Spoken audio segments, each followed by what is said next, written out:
রাতে আমি ইস্তাম্বুলে হোটেলে ফিরে ছবি দেখলাম ফেসবুকে ছায়ানটের ভাঙচুরের একটা ছবিতে চোখ আটকায় গেল। ওয়াহিদুল হকের ছবিতে ধারালো কিছুতে আঘাত করিয়া মাটিতে ফেলে দেওয়া হয়েছে। এই মানুষটার স্নেহ প্রশ্রয়ে আমি বড় হয়েছি। সেই কৈশোরে তার হাত ধরে কত শহর ঘুরছি তার ঠিকানা নাই। আমার বাবার বন্ধু সঙ্গীত গুরু ওয়াহিদুল হক, আপনারা বুঝতে পারতেছেন আমি ঢাকায় থাকলে ওই ছবিটা অন্তত বুক দিয়ে আগলাইতাম।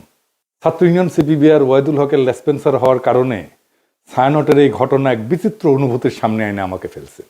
পাকিস্তান আন্দোলন করা বাঙালি মুসলমানদের ছেলেরা যখন পাকিস্তান ভাঙ্গা বাংলাদেশ রাষ্ট্রের জন্ম দিল, সেই সময় বাবা একই সাথে সুখ আর দুঃখের অনুভব করছিল। আমি সেই অনুভূতির মুখোমুখি হয়েছি। ছায়ানট নিয়ে আলোচনাটা সূক্ষ্ম এবং জটিল, আশা করি বিষয়টা একটু মনোযোগ দিয়ে শুনবেন। আমাদের জানা দরকার যে ছায়ানট কেন এই আক্রমণের শিকার হইল, ছায়ানটের বিরুদ্ধে কেন বাংলাদেশের সাধারণ মানুষ বিলা হইল। অনেক প্রশ্নের জবাব পাবেন। আমি নিজে ছায়ানটকে বাংলাদেশে ভারতীয় কালচারাল অ্যাসেট হিসেবে চিহ্নিত করছি, কোনো সন্দেহ নাই। কেন করছি সেটা আমি হয়তো পরিষ্কারভাবে ব্যাখ্যা করিনি। আজকে সেই ব্যাখ্যাটাও আপনারা পাইবেন। আসেন আল্লাহর নামে শুরু করি। ওয়াহিদুল হককে আমি ওয়াহিদ কাকু বলে ডাকতাম। আমার সাথে ওয়াহিদ কাকুর সম্পর্ক ওনার মৃত্যু পর্যন্ত অক্ষুণ্ণ ছিল। টক ঝাল মিষ্টি সেই সম্পর্ককে এখন আমি মিস করি।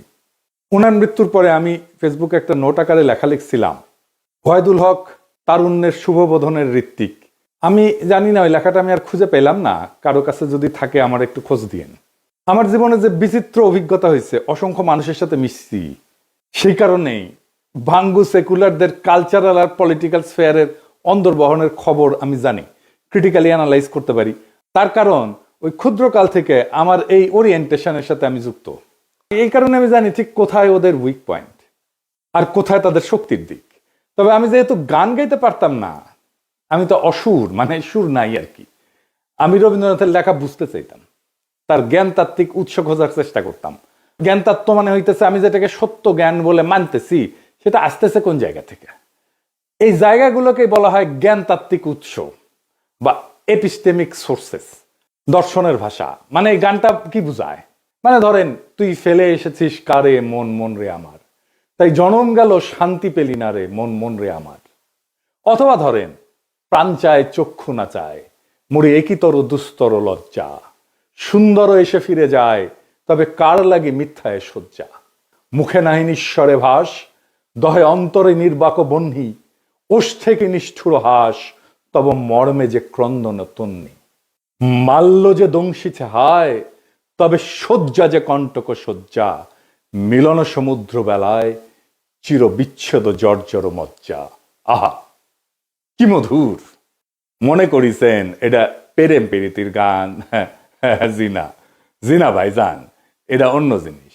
আমার একটা বই আছে রবীন্দ্রনাথ অন্য আলোয়, রবীন্দ্রনাথের অনেক গানের অর্থ ওইখানে ব্যাখ্যা করেছি। একদিন দরকার হইলে যদি টাইম পাই তাহলে একটা এপিসোড করে ব্যাখ্যা করতে পারি গান ধরে ধরে এটা কি বুঝায়।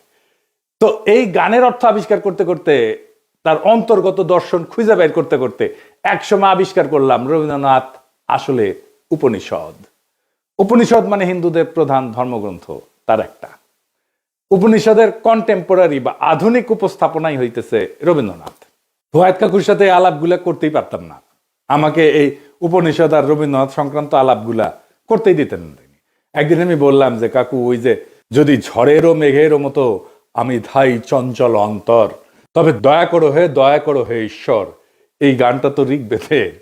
যদে আমি প্রস্ফুরণ নিব ধৃতির নাম আদো আদ্রিবহ, এটার অনুবাদ। ওয়াহিদ কাকু ভীষণ রেগে উঠে বললেন, তুই আর একটা ঋগ্বেদের শ্লোক অনুবাদ করে গান লিখে আন, দেখি কেমনে পারিস। তো বেদ আর উপনিষদের সাথে রবীন্দ্রনাথের লেখার অদ্ভুত সাজুজ্যের কথা বললেই ওয়াহিদ কাকু এইভাবে চেতে যেতেন। আমি বলতাম বুড়া চেতে কেন? পরে বলছি, ক্ষুদ্রকালে আমি রবীন্দ্রনাথের রাজনীতির গুরু উদ্দেশ্য খুব পরিষ্কারভাবে ধরে ফেলছিলাম। উপনিষদ ঋগ্বেদ পড়তে বাধা নেই, অবশ্যই বাধা নেই, নিশ্চয়ই জ্ঞান অর্জনের জন্য ধর্মগ্রন্থ পড়া উচিত, আলোচনা করা উচিত। আমি সবাইকে উৎসাহ দিই পড়তে সব ধর্মগ্রন্থই, কিন্তু সেটাকে রবীন্দ্রনাথের মুড়ায় পরিবেশনের উদ্দেশ্যটা কি? এইখানে আপনি ছায়ানট প্রতিষ্ঠার উদ্দেশ্য বুঝতে পারবেন। কি সেটা? উদ্দেশ্য হইতেছে এই যে ইন্ডিয়া চায় বাংলাদেশের মুসলমান ধর্মে মুসলমান থাকুক নামে, কিন্তু সে তার ইনার সেলফে, ভিতরে অন্তর্গতভাবে সে ধারণ করবে হিন্দু ওয়ার্ল্ড ভিউ, হিন্দু বিশ্ব দৃষ্টি। আপনি দেখেন যারা রবীন্দ্র অনুরাগী তাদের মধ্যে আপনি মুসলমানদের সহজাত সাহস, শক্তিময়তা, অ্যাডভেঞ্চার প্রিয়তা, দুর্দমনীয় একরকম মনোভাব খুঁজেই পাবেন না। তারা রাষ্ট্রের সার্বভৌমত্ব লুট হয়ে যাইতেছে, সেখানে সিল করে বেড়ায়, ফুল লতা পাতা নিয়ে বসে আছে, মনে মনে ভাবে বাংলাদেশ ভারতের একটা প্রদেশ হয়ে গেলে তো ভালোই। একজন গভীরভাবে প্র্যাকটিসিং মুসলমান, একই সাথে গভীরভাবে রবীন্দ্র অনুরাগী আপনি খুঁজে পাবেন কিনা আমার খুব সন্দেহ আছে। খুব রেয়ার হয়তো খুঁজে পেতে পারেন, খুবই রেয়ার। রবীন্দ্রনাথকে বাংলাদেশের এলিটরা গ্রহণ করছে, সাধারণ মানুষ কখনোই গ্রহণ করেনি এই কারণেই। এই জন্যই এলিটরা ভারতমুখী, এই জন্যই এলিটরা ফ্যাসিবাদের খুঁটি। আমাদের ডিজাস্টার হয়েছে। আমার সোনার বাংলাকে জাতীয় সঙ্গীত করার সময় রবীন্দ্রনাথকে পলিটিক্যাল আর সোভারেন প্রোটেকশন দেওয়া হয়েছে এবং তাকে পবিত্রতা দেওয়া হয়েছে এই জাতীয় সঙ্গীত করার কারণে। দ্বিতীয় কারণ হইতেছে আমাদের রাজনৈতিক জনগোষ্ঠী হিসেবে এটা ক্রিস্টালাইজ হওয়াটাকে বাধা দেয় রবীন্দ্রনাথ। কিভাবে? রবীন্দ্রনাথ বাংলাদেশের যেটা ডমিনেন্ট মুসলিম কালচার, এটাকে পলিটিক্যাল ক্রিস্টালাইজেশনের পথে বাধা হইয়া দাঁড়ায়। আমি একটা উদাহরণ দিই, খুব বাস্তব উদাহরণ। সারা দুনিয়ায় আপনি ইন্ডিয়ানরা দেখছেন না, যারা বাইরে থাকেন তারা দেখছেন ইন্ডিয়ানদেরকে। তাদের নানা পার্টি আছে, নানা দল আছে, কংগ্রেস আছে, সিপিএম আছে, বিজেপি আছে, এটা সেটা আছে, মেলা দল আছে, কিন্তু রাজনৈতিক মত পার্থক্য আছে। কিন্তু তা সত্ত্বেও ভারতের প্রশ্নে একাট্টা, রাষ্ট্র প্রশ্নে প্রবল হিন্দুত্ববাদ চলতেছে ভারতের। তারপরেও দেখেন মোদী ভারতীয় কমিউনিস্টদের সাথে ব্যক্তিগত সময় কাটায়, হাসি ঠাট্টা করে। আমরা পারি না কেন? আমরা কেন বিভক্ত? আমরা কেন রাজনৈতিক মত পার্থক্য সত্ত্বেও রাষ্ট্র স্বার্থে এক হইতে পারি না? আমাদের রাষ্ট্র প্রশ্নে একাট্টা হইতে রবীন্দ্রনাথ বাধা দেয়। রবীন্দ্রনাথ যে ওয়ার্ল্ড ভিউ, সেখানে মুসলমান থাকতে পারে না, থাকা সম্ভব না, রবীন্দ্রনাথের লেখালেখির মধ্যে নাই। তাই রবীন্দ্রনাথ প্রভাবিত আমাদের কল্পিত রাজনৈতিক জনগোষ্ঠীর মধ্যে দাড়ি টুপি পরা সাধারণ মুসলমান জায়গা করে নিতে পারে না। অবচেতনে আমাদের এলিটদের রবীন্দ্রনাথ ভাবতে শেখায় ওরা আমাদের মতো না, ওরা আদার। রবীন্দ্রনাথ ভারতে হিন্দু ধর্মকে ভালোবাসতে শেখায়, রবীন্দ্রনাথ বাংলাদেশে মুসলমানদের আদার করে ঘৃণা করতে শেখায়। আপনি একই সাথে উপনিষদ আর কোরআনের গ্লোবাল ভিউকে এক করতে পারবেন না। আপনি কোএক্সিস্ট করতে পারবেন, সহাবস্থান করাইতে পারবেন, কিন্তু এক করতে পারবেন না, এটা অসম্ভব। কিন্তু ইন্ডিয়ানরা চায় এক করে দিতে, এই প্রগতিশীলরা চায় এক করে দিতে, এই ছায়ানট চায় এক করে দিতে। বাংলাদেশে যে রবীন্দ্রনাথ প্রজেক্ট, এটা সঙ্গোপনে হিন্দু ধর্মের ওয়ার্ল্ড ভিউ ঢুকায় দেওয়ার প্রজেক্ট। বাংলাদেশের মুসলমানদের মধ্যে হিন্দু ওয়ার্ল্ড ভিউ আর হিন্দুদের মধ্যে মুসলমান ওয়ার্ল্ড ভিউ ঢুকাই দিলে সমস্যার সমাধান হবে না তো। হিন্দুকে আধা মুসলমান আর মুসলমানদেরকে আধা হিন্দু বানাইলে সমস্যা মিটবে না, সমস্যা বাড়বে। হিন্দুকে হিন্দুই রাখতে হবে, মুসলমানকে মুসলমানই রাখতে হবে।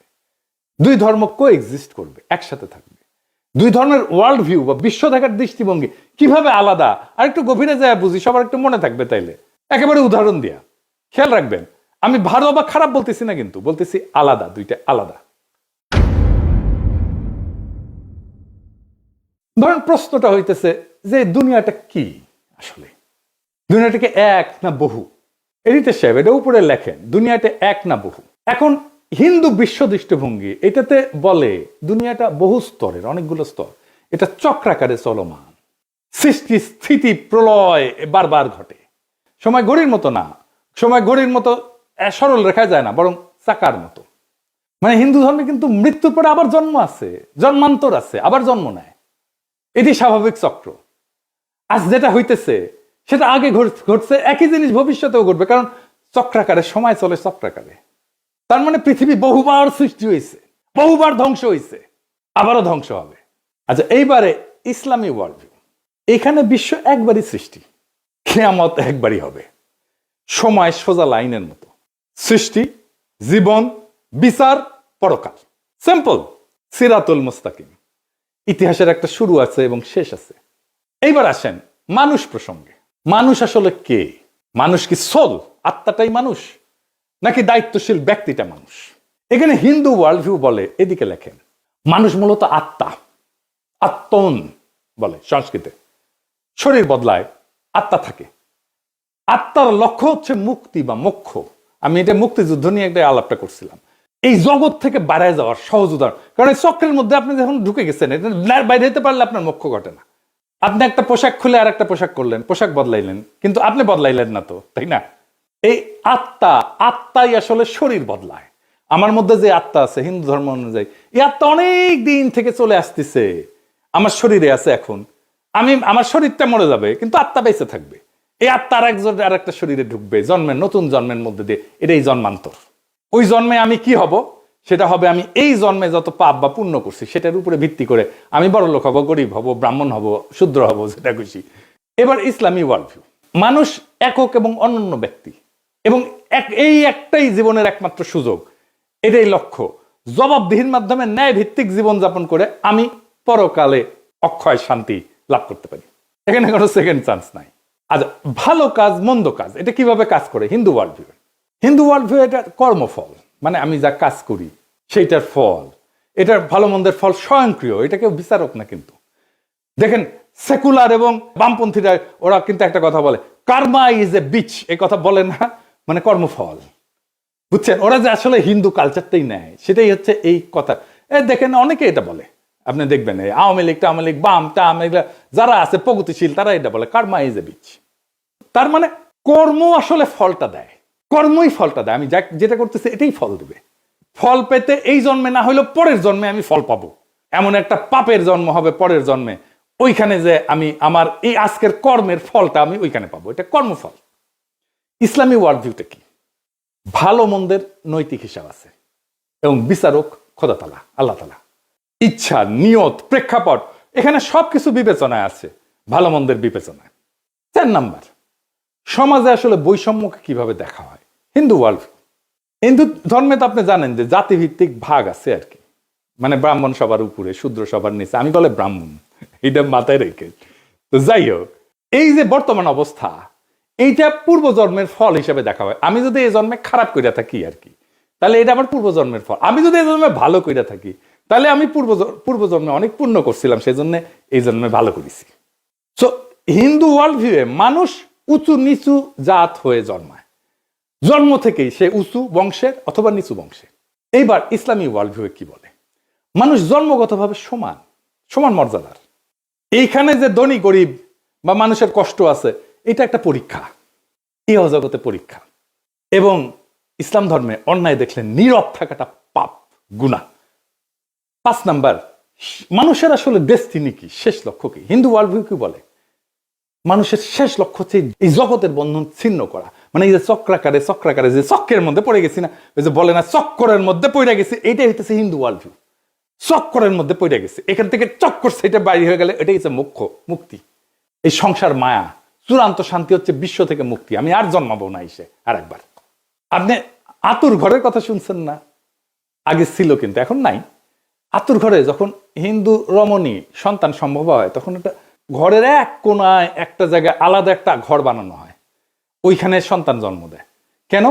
কারণ এই জন্মটাই তো পাপ একটা, জন্মই আমার আজন্ম পাপ। একটা কথা আছে দাউদ হায়দারের, এটা বই ছিল না, জন্মটাই আমার আজন্ম পাপ। এটা হিন্দু ওয়ার্ল্ড ভিউ।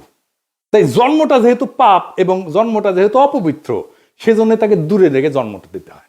বুঝেছ? আচ্ছা, আর ইসলামী ওয়ার্ল্ড ভিউ কি? জগৎ মায়া না, এই দুনিয়াটা রিয়াল, এই দুনিয়াতে ন্যায় প্রতিষ্ঠা করাটাই কাজ। সমাজ, রাজনীতি, অর্থনীতি সব গুরুত্বপূর্ণ, এই দুনিয়া ইহজগৎ খুব গুরুত্বপূর্ণ। পরকালটাকে এই জীবনে ইহজগতে যা করছি সেইটার আমি ফয়সালা পাবো, বিচার হবে। তারপরে তার সেই অনুযায়ী আমি হয় বেহেশতে যাব অথবা দোজখে পড়ব। এই বিশ্ব একটা নৈতিক পরীক্ষা। মানুষ আল্লাহ তাআলার এক দায়িত্বশীল সৃষ্টি, যাকে পাঠানো হয়েছে দুনিয়াতে তার খলিফা কইরা। এটা একটা স্পিরিচুয়াল জার্নি, এটা কমপ্লিট করার জন্য।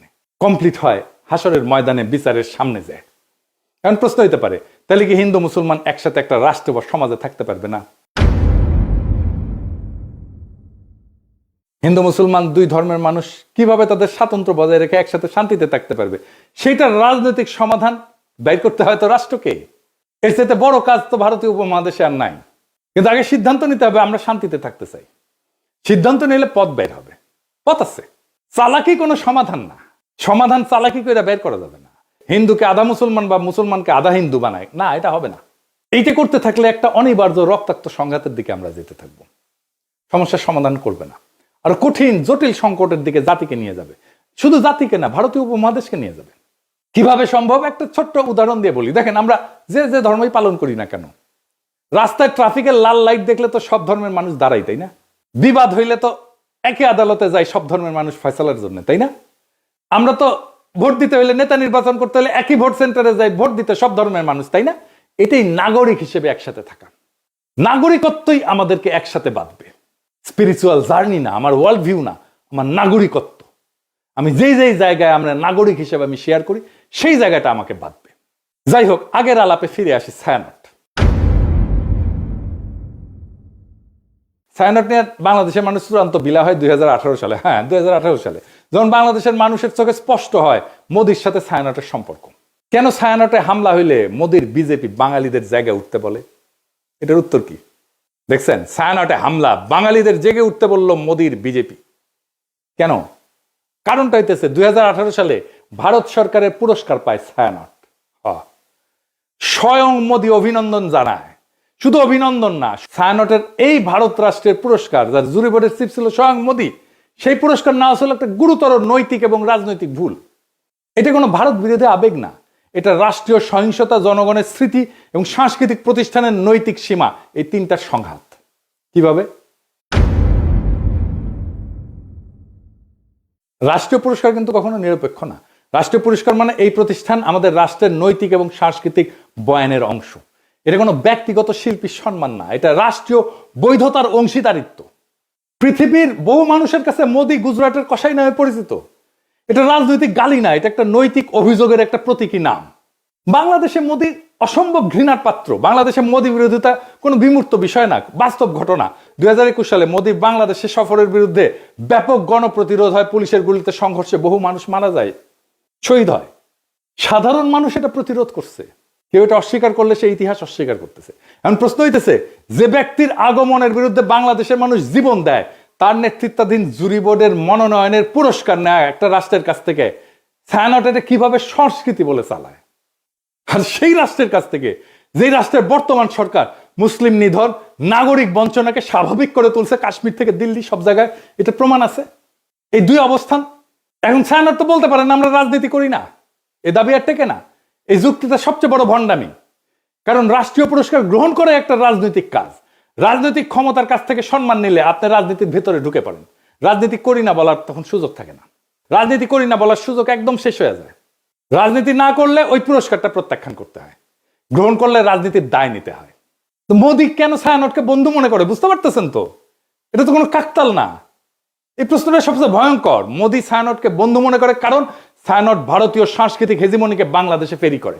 তারা সফট হিন্দুত্ববাদকে রবীন্দ্রনাথের মোড়কে উপস্থাপন করে বাংলাদেশে ফেরি করে।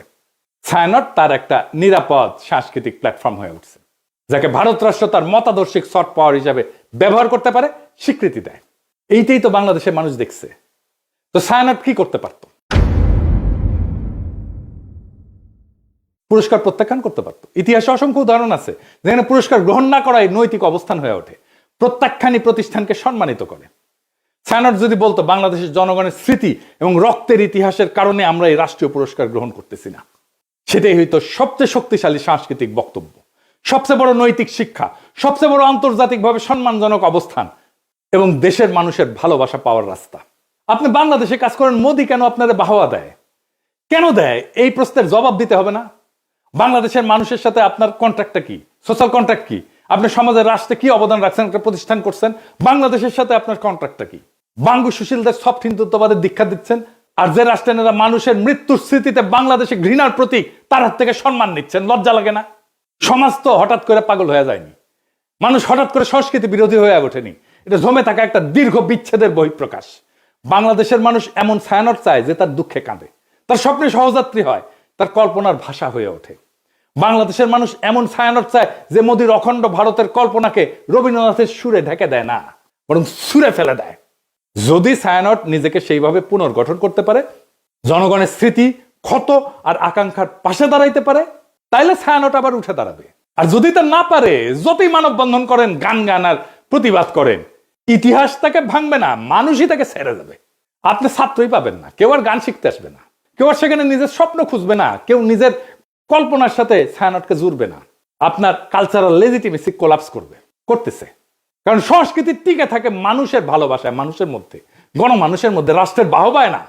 আপনারা তো জনগণকে হারায় ফেলছেন, ভারতকে পাইছেন, জনগণকে হারায় ফেলছেন। যে সংস্কৃতি জনগণকে হারায়, সে শেষ পর্যন্ত কালের অন্ধকারে হারায় যায়। এটাই ইতিহাসের সত্য। এই সত্যই শিখাইছে আমাদের জুলাই বিপ্লব। ইনকিলাব জিন্দাবাদ।